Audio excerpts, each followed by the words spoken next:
পক্ষপাতিত্ব নয়, কারো প্রতিপক্ষ নয়, খামে ভরা নয়, ঘামে ভেজা খবর জানতে সজাগ থাকুন, নজরে রাখুন এমএমসি ডিজিটাল নিউজ। নমস্কার, আপনারা দেখছেন এমএমসি ডিজিটাল নিউজ। নজর রাখছি বেলঘরিয়ায় মদ্যপ যুবক যুবতীর শিক্ষককে মারধরের ঘটনার পাল্টা অভিযোগের দিকে। প্রকাশ্য রাজপথে জনাচারেক যুবক ও এক যুবতী মদ্যপান করছিল। এই ঘটনা দেখে প্রতিবাদ করেন স্থানীয় আরেক যুবক। তিনি পেশায় অঙ্কন শিল্পী ও প্রশিক্ষক। প্রতিবাদ করায় কপালে জোটে মার। গুরুতর আহত অবস্থায় ওই শিক্ষককে হাসপাতালে ভর্তি করা হয়েছে। এই ঘটনায় ওই যুবতী সহ দুই যুবককে গ্রেফতার করা হয়েছে। ঘটনাটি ঘটেছে উত্তর 24 পরগনার বেলঘরিয়ায়। ওই শিক্ষককে মারধর করার সময়ের সিসিটিভি ফুটেজে ধরা পড়েছে সেই ছবি। কিন্তু এই ঘটনায় ওই যুবতীর মায়ের অভিযোগ, তার মেয়ে ও তার বন্ধুরা রাস্তার পাশে বসে প্রসাদ খাচ্ছিল। এই সময় ওই শিক্ষক তার মেয়েকে কুপ্রস্তাব দেয়, এমনকি মেয়েকে তুলে নিয়ে যাওয়ারও চেষ্টা করে। আর তাতেই রেগে গিয়ে মেয়ে ও তার বন্ধুরা ওই শিক্ষককে মারধর করে। এই মর্মে বেলঘরিয়া থানায় অভিযোগও দায়ের করেছে বলে জানান। এই প্রসঙ্গে প্রতিক্রিয়া দিতে গিয়ে কামারহাটির বিধায়ক মদন মিত্র বলেন, বেলঘরিয়াকে অপরাধের মুক্তাঞ্চল হিসেবে গড়ে তোলার চেষ্টা করছে বহিরাগত দুষ্কৃতীরা, তা হতে দেওয়া যাবে না। তারা যদি মনে করে কামারহাটি অভিভাবকহীন, তবে ভুল করবে। পর্যাপ্ত পুলিশের অভাব হলে প্রতিটি ল্যাম্প পোস্টে সিসিটিভি ক্যামেরা লাগানো হবে। তার পাশাপাশি প্রতিটি রাস্তায় তৃণমূলের দলীয় কার্যালয়ে বসে কর্মীরাই পাহারাদারি করবে। একই সঙ্গে তিনি বলেন, এসবের পিছনে অর্জুন সিং সহ বিজেপির চক্রান্ত কাজ করছে।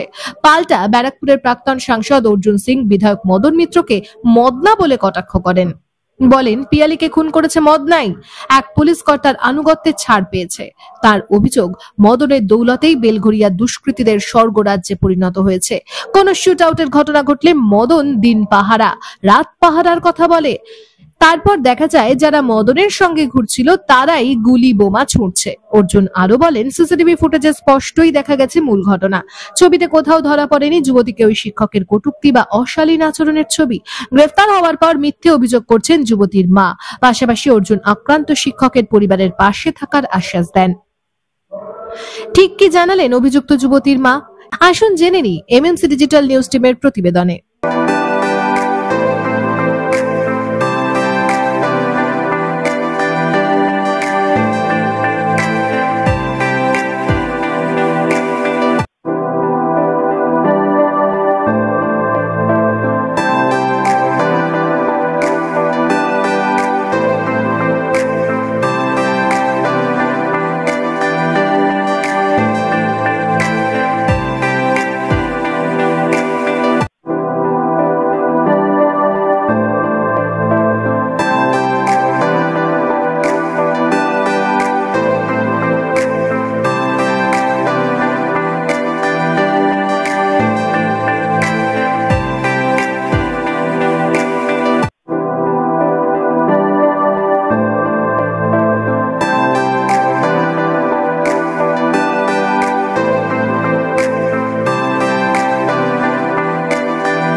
মারধর করেছে, কিন্তু আপনাদেরও কিছু কোনো অভিযোগ রয়েছে?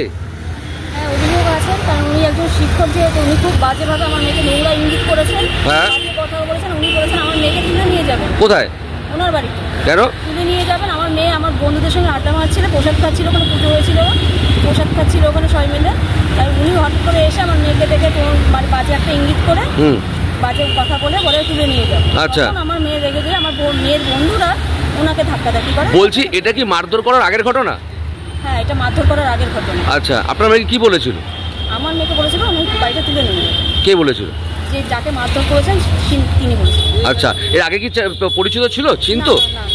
আচ্ছা, তা আপনার মেয়েকে হঠাৎ কেন বললো? আমার মেয়ে ওখানে একজন মেয়ে ছিল আর বন্ধুরা ছিল, ওরা মেয়ে আড্ডা মারছিল। তখন ওরা হাসি ঠাট্টা করছিল, তখন উনি দাঁড়িয়ে দেখে তখন ওরকম বাজে ইঙ্গিতগুলো করেছে। আচ্ছা, কে করেছে? এই শিক্ষক? হ্যাঁ, শিক্ষক। তারপর তখন আমার মেয়ের বন্ধুরা রেগে গিয়ে মানে ধাক্কাধাক্কি করতে হাতাহাতি। আচ্ছা, মানে আপনার মেয়েকে কুমন্তব্য করেছিল? মন্তব্য করছিল বলে তখন ওরা রেগে গেছিল, বন্ধুগুলো রেগে গেছিল। আপনারা কি অভিযোগ দায়ের করছেন? হ্যাঁ, আমি একটা ওনার নামে আলাদা করে অভিযোগ দায়ের করছি, কারণ আমার মেয়ে এই কথাগুলো আমার রাতে বলেছে, ভোরবেলা বাড়িতে ঢুকে গিয়ে বলেছে, বলে ও ঘুমিয়ে পড়ছিল। তাই ওই জন্য আমাদের আসতে দেরি হয়ে গেছে। তারপরে এখান থেকে তারা উল্টো আগে অভিযোগ করাতে থানা গিয়ে আমার মেয়েকে তুলে নিয়ে এসছে। তাই আমি আবার ওনার নামে আমি অভিযোগটা করতে চাইছি। This channel does not promote any violent, harmful or illegal activities. All content provided by this channel is meant for an educational purpose only.